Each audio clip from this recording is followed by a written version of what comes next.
Hey guys, welcome back. Thank you for joining me for another video. If you are new to my channel, my name is Stephanie. I'm a life and relationship coach. This week, I want to dive into healthy love. I get a lot of questions from people asking me, what does a healthy relationship even look like? I don't know if I've been in one. I'm in a marriage for 20 years and I still don't really know. So one of the biggest things towards a healthy relationship is responsibility. So you have to be willing to take responsibility for yourself as well as your partner. They have to take responsibility for themselves. What do I mean by that? That means that you're going to own when you're offended, when your wound has been triggered, when your ego is involved, when you said something you shouldn't have, when you react in a way that you know is unhealthy. And a lot of us, I feel like at times when we get into like either discussions or arguments or anything like that, we do know that like the stuff that we're feeling is our stuff, but we just want to put it on someone else. So being able to take responsibility for yourself, while it is literally the healthiest thing that you're going to start doing for yourself, whether you're in a relationship or not,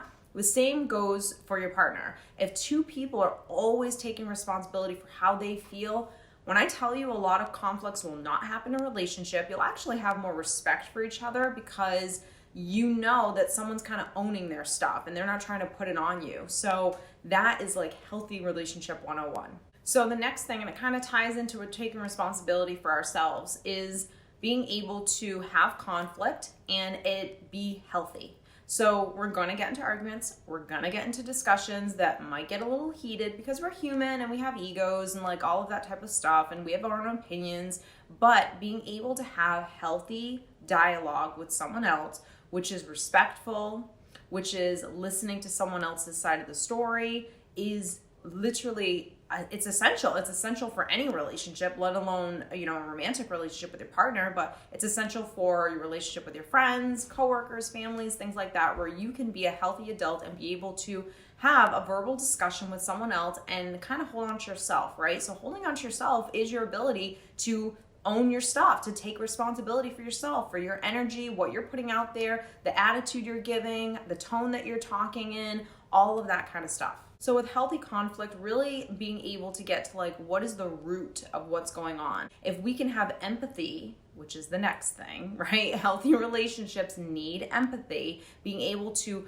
put yourself in someone else's shoes, to see where they're coming from, even if at times you don't agree, being able to say, even to yourself, like, while I wouldn't agree with that, while I wouldn't think that way, she does or he does. And I have to respect my partner for what they think and how they feel. And as long as it's not something that's compromising your own values and your own beliefs, then this is kind of where, how does the saying go? Like, pick and choose your battles, right? Like, if it's something that isn't really hurting you, but you just need to be able to have a little bit more empathy for what someone else is feeling, that is so unbelievably healthy, because that means that you're learning how to remove your ego from situations and actually be in a space for someone else. The next thing, and I really love this, and I feel like people really overlook this in the beginning phases of relationship, is any healthy relationship, it progresses at a normal, healthy pace. So it doesn't go from 0 to 60, and when you're codependent and when you're meeting a narcissist, it's going to go from 0 to 60.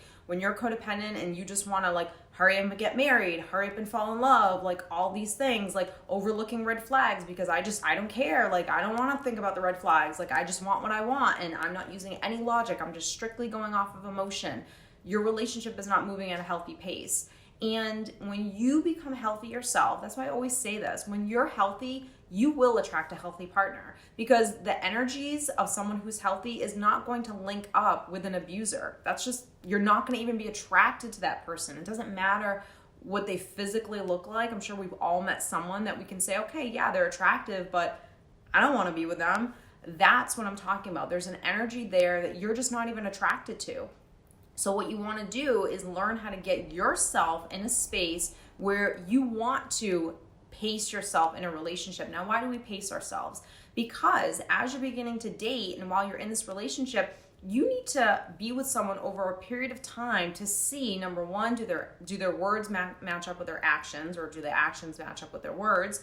And this is where we really begin to like build trust within the relationship. This is where we really get to see a person for who they are and their character. So that stuff you can't do if after a month you decide to get married. Don't get me wrong, there are plenty of people that have gotten married very quickly and their relationship worked out. I 100% understand, but is it a healthy relationship? Is it a relationship that they can consciously say or honestly say to themselves, like, is a good relationship for them? And even if it is, that's absolutely amazing. I personally think those are kind of 1 in a million situations. But even in those situations, that couple had to learn about each other, and they had to learn how to compromise, and they probably had to work on themselves and work on their relationship. And just like any relationship, it does take work, but you want to make sure that it's like good work, healthy work.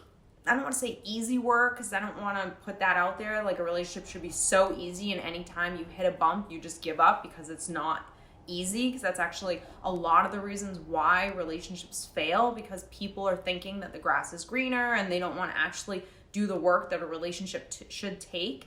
But I also think a lot of the times too, you're just linking up with people that are not healthy and not right for you. And the next thing, and this is what most people will say when they think of like, okay, what does a healthy relationship entail? And they'll say, honesty, respect, things of that sort. And respect is definitely a big one. And I think that when you really value a person, you're going to respect their difference of opinion. They're going to respect when you set a boundary.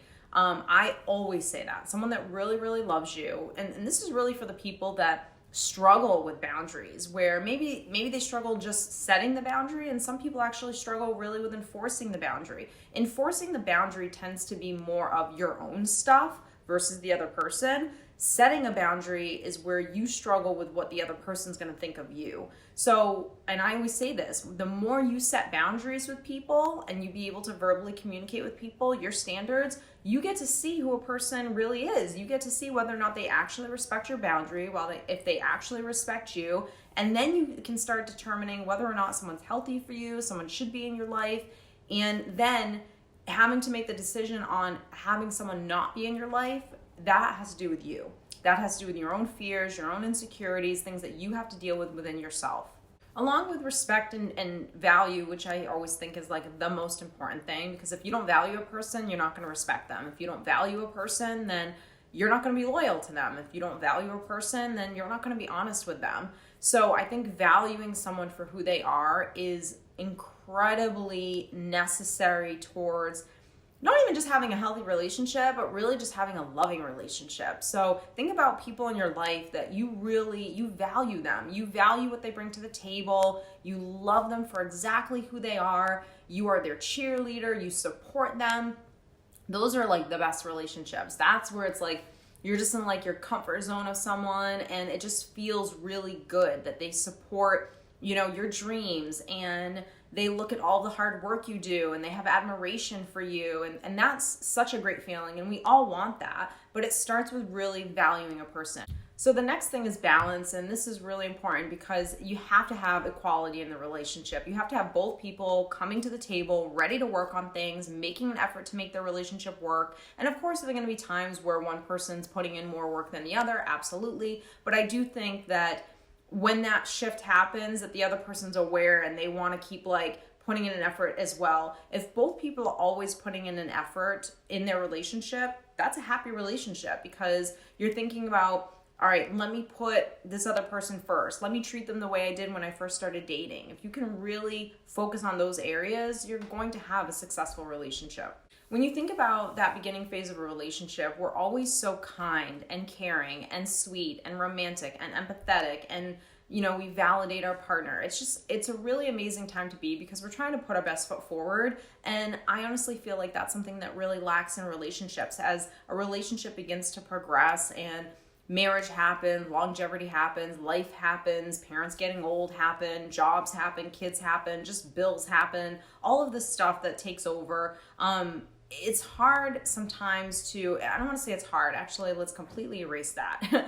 let's be mindful of how we're treating our partner and the things that we're saying to them. And when we get frustrated because we're stressed out at work and we're taking it out on our partner, when we're, coming home and like seeing that maybe our husband had or our partner had a long day or our wife had a long day and the kids are going crazy, and just being mindful of what someone else is going through and seeing where you could possibly help someone out and owning your stuff. Owning like, hey, I just completely took that out on you. I'm really stressed out at work. You didn't deserve that. I'm so sorry.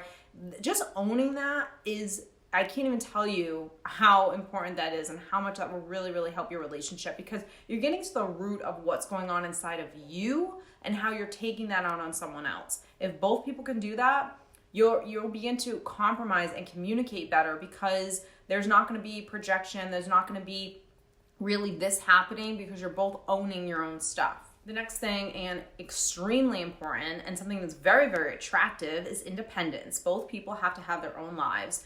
Something that you need, aside from balance with your partner in terms of equality, is balance with your own life. So you having your own friends, you having your own interests, you having your own things that you do that are outside of your relationship, that is very attractive. And if you are a person that is independent and you have your own friends, you created your own life, you have your own happiness, you get hooked up with someone who's very needy and codependent and doesn't like to do things for themselves and doesn't want to put themselves out there, I always say, not cute.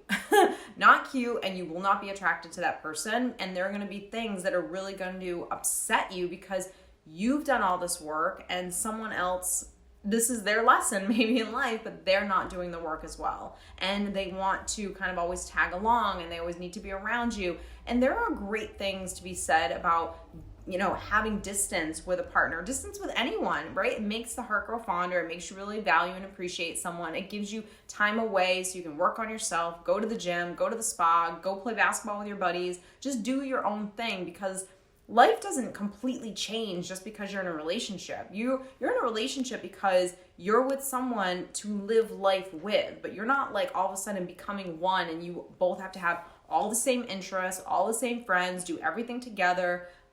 Who wants to be in that kind of relationship? And the last thing, and it kind of just ties into everything, it's like the icing on the cake, like be silly. Life can be stressful. It can be hard at times. We have a lot of responsibilities. No matter how old you are, how long you've been with someone, like be silly. Learn to be in the moment. Learn to have fun. Learn to be a kid again. Learn to laugh.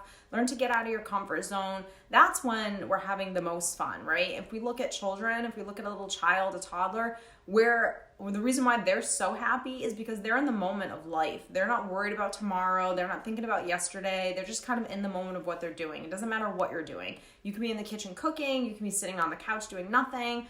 Put on some music, be silly, dance around, flirt with your partner. Just be playful with each other and not take everything so seriously. So I hope you guys have enjoyed this. If you did, please don't forget to give it a thumbs up. Don't forget to comment down below on any video topics that you would like to see on this channel. I can't believe we are almost at 200,000 subscribers. That's absolutely crazy, because I started this channel about 2 years ago, and just the overwhelming amount of support and love that I have gotten from this channel, I could not be any more thankful. If you guys are interested in private coaching, group coaching, or if you are interested in joining my new 9-week course on all about emotional healing and really creating the best life. This is a course that is really triggered towards people who want to do private coaching. So this is me coaching you condensed in 9 weeks. You can go to my website. I will link it down below and find out all the information there. So thanks, guys. I'll see you next time.